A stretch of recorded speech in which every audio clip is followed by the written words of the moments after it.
saying they are not leaving. The rest of the students are there? Oh! What's going on, everybody? Welcome back to the channel. This is Juju the Gamer here, and today the leaks have dropped for My Hero 337. Now, before we get into the intro and we talk about, further on along in this video, we talk about the leaks, I just want to reiterate a couple of things. One, if you have not read chapter 336, I highly suggest reading 336 before you watch this episode, because Horikoshi is a genius, bro. He is a genius. He is a genius. I love the little twist he did in the last chapter. It was amazing. Needless to say, last chapter was fire. Number two, please make sure that you support the official release. The official chapter drops Sunday, but thanks to Atsushi and crew, we are able to discuss the leaks of the chapter contents for the official drops. So I just want to reiterate, make sure that you support the official release of the chapter when it drops on Sunday. And number three, if any of you watch sports, I do have a new sports YouTube channel. I'll have to, it'll be in the description below, the link to that channel. Make sure that you subscribe, like, and hit the bell notification for both channels. I'm working on dropping a lot of content between both channels, so always be on the lookout for that. But we're gonna hit my intro, then we're gonna get right into chapter 337. Let's get it.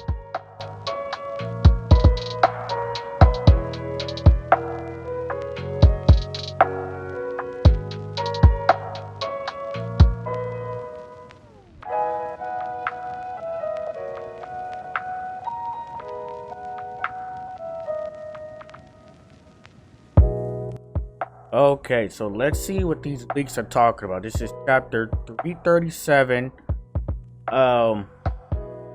There's no chapter title this time. Alright, so there's no chapter title.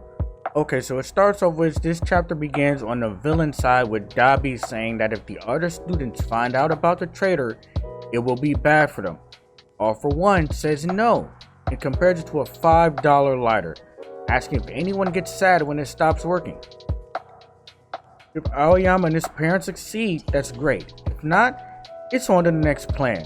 There are nothing more than disposable tools. And All for One is ruthless.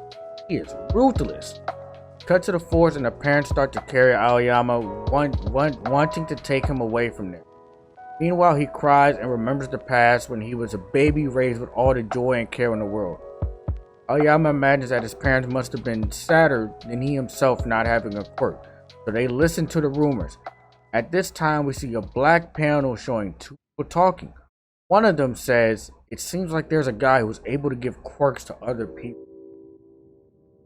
And so that's how his parents found out. That's how his parents found out about All for One. Bro, they listened to the rumors and basically sold their soul. Wow, that is crazy. That is crazy, bro. That's crazy. All right, let's keep reading on. So the quirk he received was not compatible with his body, but his parents did their best to provide equipment that would help him use it. He was excited to start pursuing his dream, but that's when All for One started giving orders. All Might is going to become a teacher. Join UA. Let me know when the class will be isolated from the rest of the school. Tell me the location of the training camp. Now that Izuku Midoriya has returned to UA, make him act on his own again. Damn, so that's how All for One was really getting the information out to school. He was using Aoyama because he wanted to. Wow, Aoyama wanted to. Get my phone. Aoyama wanted to be a hero, but oh man, All for One was just straight using him. All for One, I bet you All for One told his parents when they gave Aoyama that quirk, that if I give your son this quirk, he's gonna have to do something for me. Oh man, this is. Oh man. Oh man, oh man, oh man, oh man, oh man. I got a bad feeling.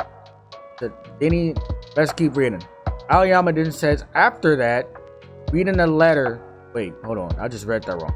Aoyama then says that after reading a letter and discovering that Deku was also quirkless, he fell into despair. He continues crying and tries to shoot a laser.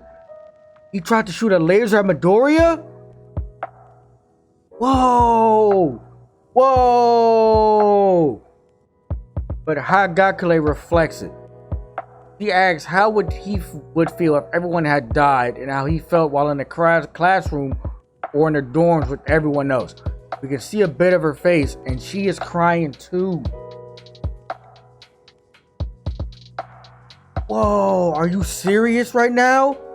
Are you serious right now? He tried to fire a laser? And we most importantly, we get to see Hagakure's face?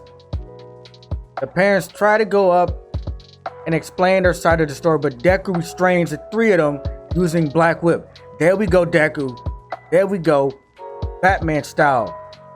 And now interrogate them for information.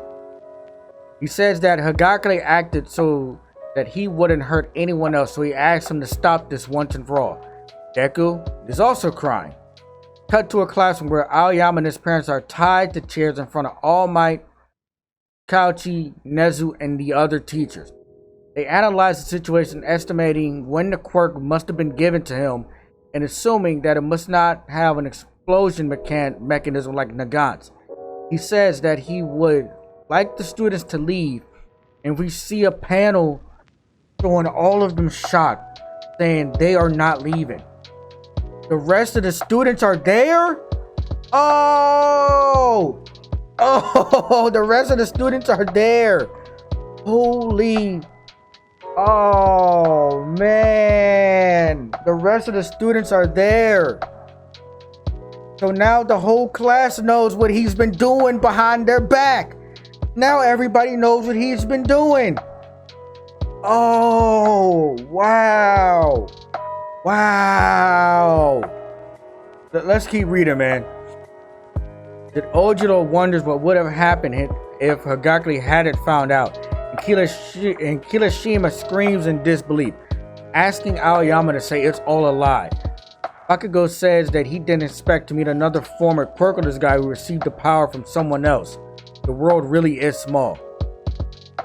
Scouchy asks to reveal everything they know about All For One, but the father says they don't know anything. They just received the quirk and were following orders. All For One even showed them corpses so they'd understand what would happen if they failed or lied to him. Oh my god, bro. All For One is ruthless. All For One is ruthless, bro. He basically threatened the entire family, saying all of y'all going to die if y'all don't do what I tell you to, or I found out y'all are not obeying me. Oh my god. Yeah, bro. All For One is ruthless. He is ruthless. Alright, let's keep reading. Aoyama then starts saying that because the classmates he might had to kill were so nice to him, he ended up acting that way too and got closer to everyone. After reading Deku's letter and finding out the truth about his quirk and his fight against All For One, he despaired at his own misery. And then he despaired again when he realized that the first thing he thought of was himself, not what it meant for Deku. He ends by saying that Yugo Aoyama is a villain with every fiber of his being, that even his soul is rotten. Deku shouts that if that was really the case, he wouldn't have tried to save Tokiyomi and Bakugo at the training camp. Facts. He also wouldn't have written that message with the cheese. Facts. Which is actually an SOS call that Deku himself didn't realize at the time. Facts. Yeah, bro. Aoyama was basically doing this out of need. Well, not need. What's the word I'm looking for? Pure fear that if he did not do what he was told to, he and his family would die. That was the only reason I firmly believe that Aoyama was doing this. That is the only reason I firmly believe that Aoyama was doing this, because we've seen too many times of him being with the class, being with class 1A, saving class 1A, especially during the even during like the what's it called, the provisional license exam, where he literally sacrificed himself so that the class could finish that race on time, that survival exercise. So Aoyama is not a bad guy. He is not a villain. Now, is he beating himself up? Yes, but he's not a bad guy. He's not a villain. His parents aren't really evil either. This is the villain that people can relate to, I should say. And he's not even a villain, most say. His parents did like what most any other parents would do. Tried to, do everything in their power so that their kid can live out their dreams. And so, they had heard through the grapevine that a guy was giving out quirks. They let their son get a quirk from him, only to realize that it wasn't all sunshine and rainbows. So Aoyama's not a bad guy. Let's keep reading on. He goes on to say that Aoyama is not crying now because he failed to obey All for One, but rather because he does not want to betray his friends. He says that he met a hero who, even though she had her heart used by All for One, did not give up on helping other heroes to reach their goal.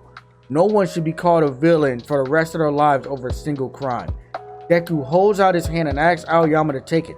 You can still become a hero. End of chapter. That's what I'm talking about, Deku. That's what I'm talking about. Bring your boy up like the class brought you up when you was in the dark moment. This is just building Aoyama's character and, getting through his character development. But like I was saying earlier, Aoyama is not a bad guy. He's not a bad guy. He's literally only obeying All for One because if he doesn't, everyone he loves and cares about is going to die. Like, that is a perfectly good reason, to do something you don't want to do. If you watch any drug dealing movie, cartel movie, any real big action hero movie that deals with foreign countries, and the main hero has to do stuff he doesn't want to do, but they either kidnapped his family or threatened his family, something along those lines. They did something to people that he cares about. Now he has to, do everything possible to save them. That's how I'm looking at Aoyama in this instance. Aoyama didn't want to do this. It's clear that he just wanted to become a hero and continue being friends with Class 1A. But throughout his time with the class so far, he's been having to do stuff in the background that he does not want to do, because if he doesn't, everybody he loves and cares for is going to die.